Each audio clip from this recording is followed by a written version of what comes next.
શુક્રવારે સવારે કાશ્મીરમાં થયેલા વિસ્ફોટમાં લશ્કરે તૈયબાના 2 આતંકવાદીઓના ઘર ઉડાવી દેવામાં આવ્યા હતા.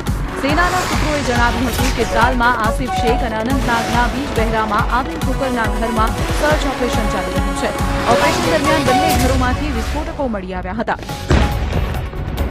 સૈનિકો સલામતી માટે પાછળ હટી ગયા અને આ દરમિયાન વિસ્ફોટ થયો. આ બંને આતંકવાદીઓના નામ પહેલગામ હુમલા સાથે જોડાયેલા છે.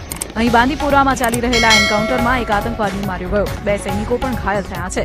આતંકવાદીઓ છુપાયા હોવાની માહિતી મળ્યા બાદ શુક્રવારે સવારથી જ શોધખોળ ચાલુ હતી. એન્કાઉન્ટર હજુ પણ ચાલુ છે. પહેલગામ હુમલા પછી ભારતે લીધેલા 5 પગલામાં સૌથી મોટો નિર્ણય સિંધુ જળ સંધિ પર રોક લગાવવાનો છે. પાકિસ્તાનનો પીવાના પાણી, ખેતી અને વીજળી ઉત્પાદનનો મોટો ભાગ આ પાણી પર નિર્ભર કરે છે. ભારતનો સંદેશ સ્પષ્ટ છે કે હવે જો પાકિસ્તાન સાથે સંબંધો બનશે તો તેમાં આતંકવાદ માટે રત્ની ભર જેટલી પણ જગ્યા રહેશે નહીં.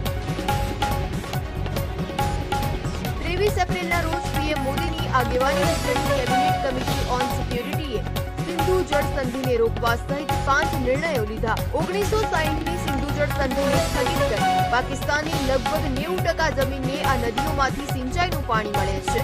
આવી સ્થિતિમાં આ નિર્ણય સામાન્ય લોકો તેમજ ત્યાંની અર્થવ્યવસ્થાને સંપૂર્ણપણે બરબાદ કરી દેશે. અટારી વાઘા ચેકપોસ્ટ તાત્કાલિક બંધ કરવી. પાકિસ્તાન સાથે વેપાર માટે આ એકમાત્ર જમીન માર્ગ છે. વેપારની સાથે પાકિસ્તાનથી આવતા દર્દીઓને પણ સમસ્યાઓનો સામનો કરવો પડશે. સાર્ક વિઝા મુક્તિ યોજના હેઠળ પાકિસ્તાનીઓના વિઝા રદ કરવામાં આવ્યા.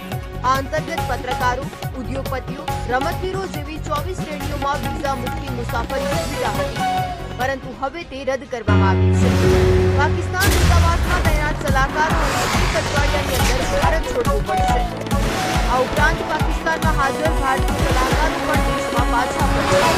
દૂતાવાસમાંથી સૈન્ય સલાહકારોને પાછા ખેંચવાથી બંને દેશો વચ્ચેના મિલિટરી રાજદ્વારી સંબંધો સંપૂર્ણપણે સમાપ્ત થઈ જશે.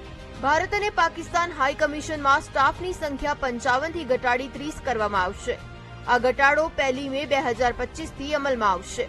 હવે જાણીએ કે ભારત અને પાકિસ્તાન વચ્ચેની આ સિંધુ જળ સંધિ શું છે. ભાગલા પછી વિશ્વ બેંકની મદદથી 19 જમ્મુ કાશ્મીરના કઠુઆમાં 4 શંકાસ્પદ લોકો દેખાયા. એક મહિલાએ પોલીસને જાણ કરી છે કે તેણે હીરાનગર સેક્ટરમાં 4 શંકાસ્પદ લોકોને જોયા છે. જે બાદ કઠુઆના હીરાનગર સેક્ટરમાં સુરક્ષા દળોએ એક મોટું સર્ચ ઓપરેશન શરૂ કર્યું. જમ્મુ કાશ્મીર પોલીસનું સ્પેશિયલ ઓપરેશન ગ્રુપ ઘટના સ્થળે પહોંચી ગયું છે અને સ્થાનિક પોલીસ સાથે મળી અને સઘન શોધખોળ અભિયાન ચલાવી રહ્યું છે. આ વિસ્તારને ઘેરી લેવામાં આવ્યો છે અને આવતા જતા દરેક વ્યક્તિ પર છોટાઉદેપુર જિલ્લાના નસવાડી તાલુકાના વાડિયા ગામે એનએચપીસીના ₹4,000 કરોડના પાવર પ્લાન્ટનો 20 ગામોના આદિવાસીઓ દ્વારા ઘનિષ્ઠ વિરોધ થયો છે. હવે પ્રોજેક્ટની અહીંયા કોઈ જરૂર નથી. અમને શાંતિથી જીવન જીવા દો, આદિવાસીને શાંતિથી જીવન જીવા દો. નર્મદા નદીની નજીક આ પ્રોજેક્ટ માટે સર્વે કરવા ગયેલી અધિકારીની ટીમને લોકોએ અટકાવી હતી. ગ્રામજનોના મત મુજબ પ્રોજેક્ટના કારણે જમીન સંપાદન થવાથી અનેક ખેડૂતો જમીન વિહોણા થઈ જશે. અમારે એવું કેવું છે કે અમે એના મૂળ માલિક છે, તો અમારે આ પ્રોજેક્ટ નથી જોતો ને સર્વે પણ નથી કરવા દેવું. ગ્રામજનોનું કહેવું છે કે તેઓએ વિકાસની ખરેખર જરૂરિયાત છે તો ગામમાં રોડ, આરોગ્ય અને